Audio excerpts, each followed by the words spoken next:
Okay, thank you, Reb Mordechai Hellinger, for joining us. Today, Israeli time, tonight, American time. Um, so, uh, Before we start, Mordechai, can you tell us about yourself to understand your Chabad Shliach in Hebron, as well as part of the IDF on reserves? So, can you please tell me a little bit about that? Okay, so first of all, let's go back. I came here to the land of Israel as a yeshiva student, and after finishing my studies in Kiryat Gat, I came and joined the Chabad of Hebron team. And my position then was a Chabad runner, as we call it. I would go around all night to the soldiers here and give coffee, cookies, and really just to be there to cheer up their, I guess, take care of their body and soul. And till about 10 o'clock in the morning, nap a bit, and then take care of them with tefillin, Torah, barbecues, pizza parties. After over a year of doing this fun, exciting schedule, I went on vacation to join the army. I was a sergeant in the Golani Brigade, finished my service there, and then I continued my work with Chabad. And as part of the reserves, my reserve unit is the Judean battalion. So we stay local with any type of situation that were to arise. We know the area best, so this is what we do as well. So now I'm with the Chabad house and taking care of security measures that needed to be done. Okay, for those who don't know what the Golani Brigade is, can you tell me a little bit about that? So, everybody will tell you this, but Golani is, everybody will tell you this about their own unit. But Golani is one of the most prestigious infantry brigades in the IDF. I have taken a serious part in every one of the wars, including this war. Unfortunately, my unit got very, very badly hit on that Shabbat morning, but they are sprung back, and now they're in Gaza, and we're praying for them every day. Oh, wow. So Golani just means there's more training, it's more. It's one of the more intensive infantry units out of the five main infantry units, but all of the infantry and the entire army really are all doing a phenomenal job, doing their best to protect the Jewish people. Got it. So, okay, so let's go right into, you said that that Shabbos morning. So you said your unit was hit. Where were you? What was the So situation? that's what my regular unit. Uh, I've been out of the army for quite some time, yeah. and I was on my way to pray Shabbat morning. For those of you who maybe are not familiar, in outside of the land of Israel, holidays are kept 2 days. Here it's kept 1 day. So that Shabbat morning was Simchat Torah.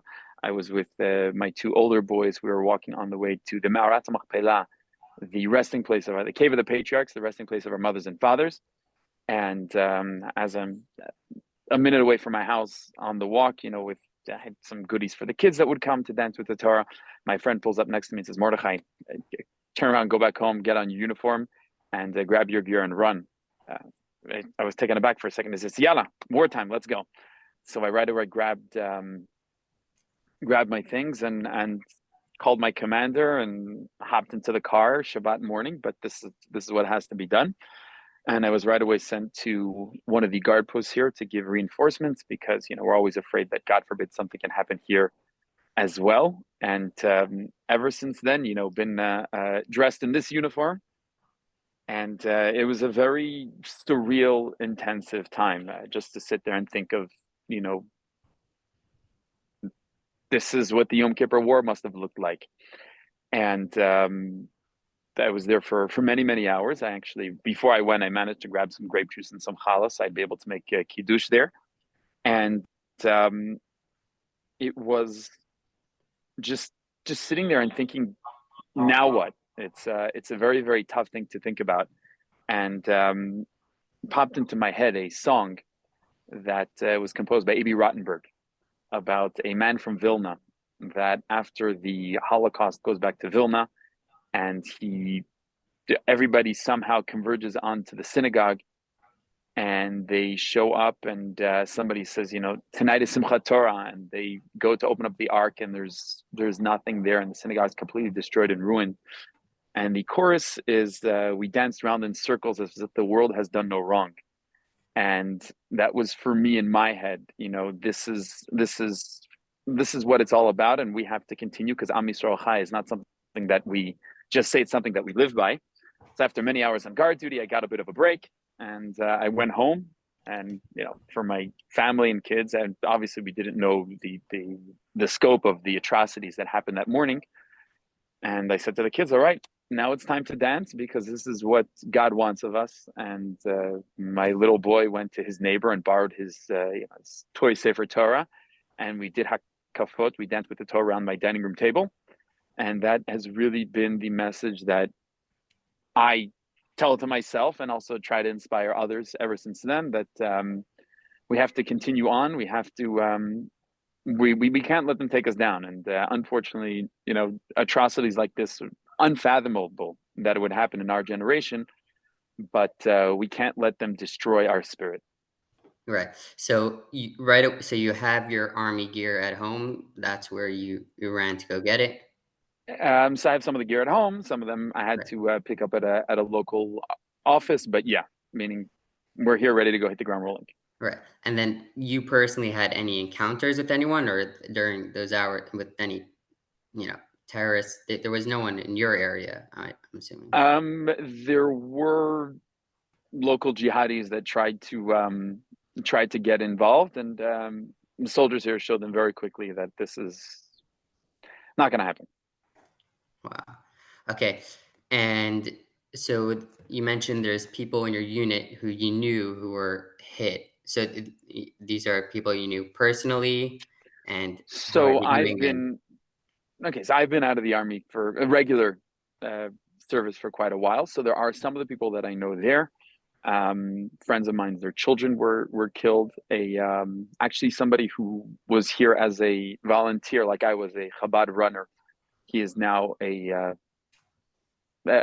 pretty high up officer in the army, and he, with his soldiers, he personally eliminated tens of terrorists, and he himself was shot multiple times. And thank God he's doing all right. And a friend of mine here, so I'm also part of an anti-terror first responder team, and that's the reason why much of the gear is at my home.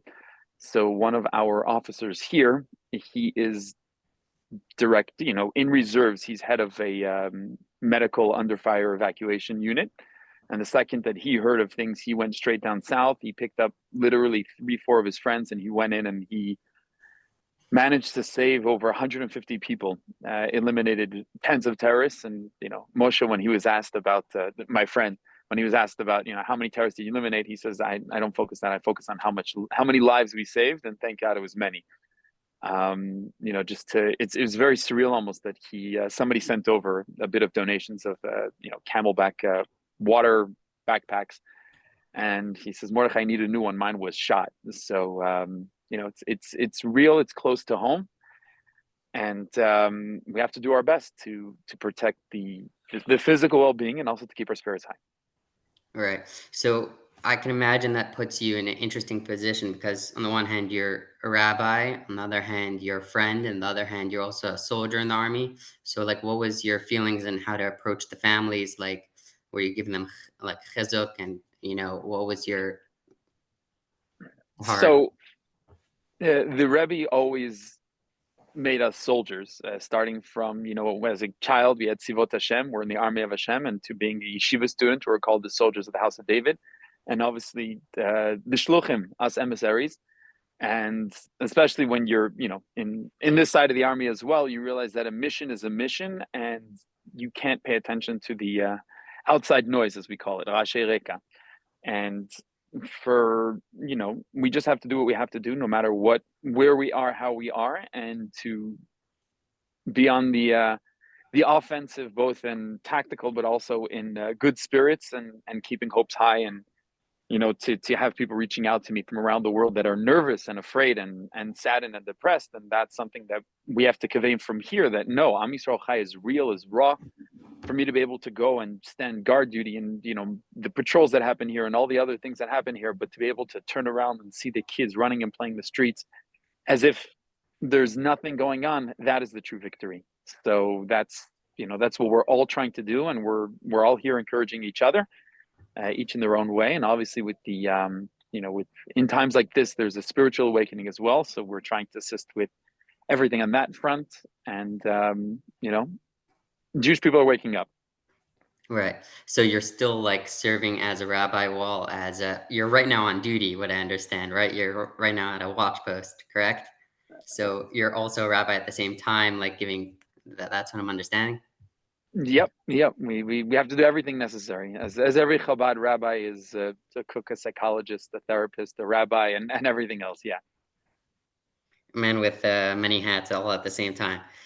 Um, all right. So I guess what would be a message for that you'd have for people who I'm saying, how do you first of all for you yourself, how do you deal if you are you ever nervous or scared, and what would you tell um, people who are not in Israel but in America, but we see the anti-Semitism on social media, and I see some people being scared, maybe even taking down a mezuzah or whatever, being scared to walk out with the kippah. What would be, how do you feel about this? You know, because you're in the situation, and also, what would you tell to people who are maybe feeling a little One nervous second or here. scared? I'm hitting a technical difficulty. 1 second here. Okay. Yeah. Sorry about that. Um, so what I would say is, first of all, stay off social media. As one person put it so well, if you want to be nervous, scared, full of anxiety, depressed, read the news. If you want to be optimistic, excited, looking forward to the future, learn history. We got sacked in the face multiple times. It's unfortunately nothing new, and we wanted to believe that we would never see anything like this again. But here we are. And from every situation throughout history, the Jewish people came out stronger, more united than ever before, and that'll be the same thing now as well. It's not simple. It's not easy. 1 second here. Sorry. No problem.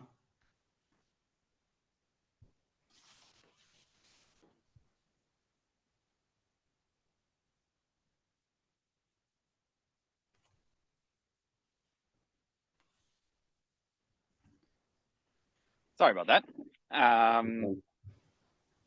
So the idea of that we have to, well, we'll get through this stronger and better than ever before. And Am Yisrael Chai is really, it's something that we need to live by. It's something that we have to do. It's that's really the only answer that we have, and we can't buckle down to fear, because in the end of the day, that's what terrorists want. Terrorists want us to live in fear. But really, honestly, stay away from the awful loop of the news cycle. They don't report much good, and hold your heads high, because that's really what that's what we're all about, and that's what keeps us through, not just through this, but every hard time throughout history. And remember that we are here in the land of Israel protecting. And we know that our job here is not just to protect the people living here in the city of Hebron or in the land of Israel, but Jews worldwide. And we're happy, strong, and proud, and so should you be. And the Rebbe always, very often, used to speak about that soldiers off to battle go out with a march. Um, War is a scary thing. It's not simple. It's not easy. But when you're sure that you're going to be victorious, you're proud and happy. And not only does that keep you from being depressed, it actually helps being victorious. Okay. Wow. And to most importantly, remember, let me just add that your being a proud Jew where you are gives us the strength here. We know that the Tefillin campaign, the Rebbe started ahead of the 6-Day War, quoting the verse that says, "All the nations of the world will see that the name of God is upon you, and they will fear you." And the Talmud asks, rightfully so, what does that mean? The name of God is upon you, and it says that this is the tefillin of the head. That by putting on tefillin, it causes our enemies to fear us. And honestly, for me, just getting the messages of people around the world who started putting on tefillin in honor of us over here. And I just got a message from somebody who they met I think it's about 95, 96-year-old who ran away from the ghetto, and he joined up with the partisans, and he fought the Nazis, and he put on tefillin yesterday for the first time in honor of us here in the land of Israel. So it's really amazing. It's really awesome. And when you're strong as proud Jews where you are, wherever you may be, it gives us the strength here to continue up this fight. Wow. It's very inspirational to hear it from you because you're on the front lines, and whatever, strength that you're going with, it pours over to us because you're on the front lines. So it's just really amazing what you're doing. What would you suggest for women who are looking for, something to do to show their Jewish pride? So first and foremost, Shabbat candles. The most simplest light. We need light in the world. We're in a dark time. We need light. We need to be proud Jews. And in the end of the day, we saw that unfortunately our enemies didn't care if it was the oldest of people or the youngest of babies. And we generally refer to the woman as the anchor of the home. So first of all, to stay optimistic, I can say just on a plain level, the kids feel it. They feel when people are nervous. We have to show them the proper way and instill Jewish pride from a young age. Just to be proud Jews, Shabbat candles, and all the other amazing mitzvot. Taking challah is a very, very, very special mitzvah that, as well, is brought down to have amazing powers and be miraculous. So do all those mitzvot and have us in mind, and spread more light, not empty. When after the Holocaust, there was an effort by some alliance of Jewish organizations in the United States that for the Pesach Seder, everybody should have an empty chair in memory of one of the victims of the Holocaust. And when they came to the Rebbe said, on the contrary, you should have an extra chair, but it should be full with another person. So spread light. A little bit of light shines up a very, very dark area. So really, the Shabbat candles and all the other amazing mitzvot and tzedakah. Tzedakah is taking from something that you worked hard for and giving it to somebody else. It's about giving over from your hard efforts. So that's also an amazing mitzvah. And it says that tzedakah brings salvation to the Jewish people. And what better time than now to have it? Wow. Okay. So yeah, we'll get back to also the tzedakah as well, how to support you. But I wanted to hear, you mentioned about social media. If you wouldn't mind sharing, I saw in your WhatsApp status about maybe a chlata that you made about social media. If you would mind sharing about that. So I on Rosh Hashanah, I made a resolution that no news, no social media, no anything, and it's a key to happiness. What can I tell you? A lot of times people feel like they have to be updated, they have to be in the know. There's not much, there's unfortunately the news doesn't start in the morning. Here in Israel, good morning. 9 million people woke up this morning and went to work without any problems, and they have food on their table, and kids were able to go to school. They always magnify, the negative, and it doesn't give much to society. And this is just on a practical, a psychological, emotional state. There's no need to be in the loop cycle. It almost is it's almost, you want to feel like you're doing something, but you don't feel like you have what to do. So you grab your algorithmically designed glass device and continue the endless scroll. It doesn't help much. And as you can see, I'm here on the front lines and I'm fine. I get all the updates that I need without having to go through the endless loop of the news cycle. That's pretty incredible because I feel like personally, like every minute I have to find out what is going on in Israel, and you're there on the front lines, and you don't feel the need to be on social media and to stay focused. And uh, yeah, it's powerful, and it's very true. Um, I guess is there any inspirational specific stories that have happened with you in the IDF, the reserves, or um, I guess you mentioned the tefillin story with someone putting on tefillin, but any other stories that come up in your mind that kind of give motivation during these hard times a little bit? Wow. Just so many. Rabbi Shmuel Eliyahu, one of the leading rabbinical figures in Israel today, he was speaking to a group of soldiers, and he said, when you go to synagogue and somebody gives 100 shekel donation, people are like, wow, that's very nice. And when somebody gives 1,000 shekels or 10,000 shekels, or somebody will get up and say, I'm giving 1,000,000 shekels to the community, people would be blown away. But when you have people here who are giving their most, they're giving their life, both ready to give it up, but even just in the day to day, soldiers don't have morning, don't have night. And for them to be able to give up their life for others is the most amazing thing. And I have a guy with me who's 70, in his 70s, and he's a combat soldier. I don't worry, I did training exercise with him. He's better than most. People who got on flights and came here to fight for the Jewish people is awesome and so inspiring. Wow. Yeah, yeah. We personally know some people came from California as well. Who flew in all the way to help. Um, so about charity, like what way can we support you? So right now you're running a synagogue. I understand you're also supporting soldiers in your unit or something like that. So our main focus in Chabad of Hebron generally, well, I deal with tourists a lot, but unfortunately we don't have much of that now. But as Chabad of Hebron is an organization, our focus is with the soldiers. So we're doing a lot to be there to support them emotionally, physically, sorry, and take care of various different needs that are needed. So we're trying to help that. So that comes out, to be some of the extra gear that's needed, or barbecues, or somebody missed their meal. We have meal vouchers. We also are doing efforts for what we call reservist families. So here in Kiryat Arba alone, we have about 250 families that the fathers are out in reserves, and so whether it be that the family can come pick up a meal voucher, that the mom knows that at least one meal is taken care of at one of the local restaurants, and that also supports the local economy, and many other efforts of that sort. Wow. So that is something you're running. Okay, great. So if we want to support you, what is the best way? The link you sent me?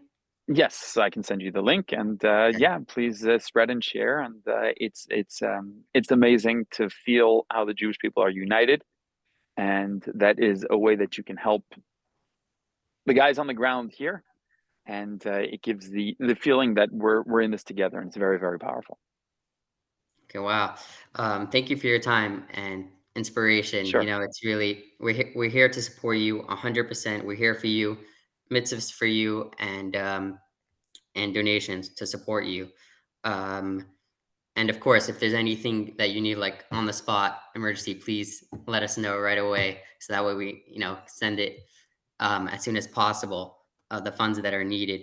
So, is there any, I guess, messages that you want to leave us off the Topanga community? We're next to LA. Just giving you a little. We're like the Tzfas of California. Just to put in Oh, that's perspective beautiful. who we Very are. mystical. Yeah. Um, keep your heads high. Really. Yes, we got knocked down, but we're standing, and Am Yisrael Chai is not just something we say; it's something that we do. Be a proud Jew wherever you are.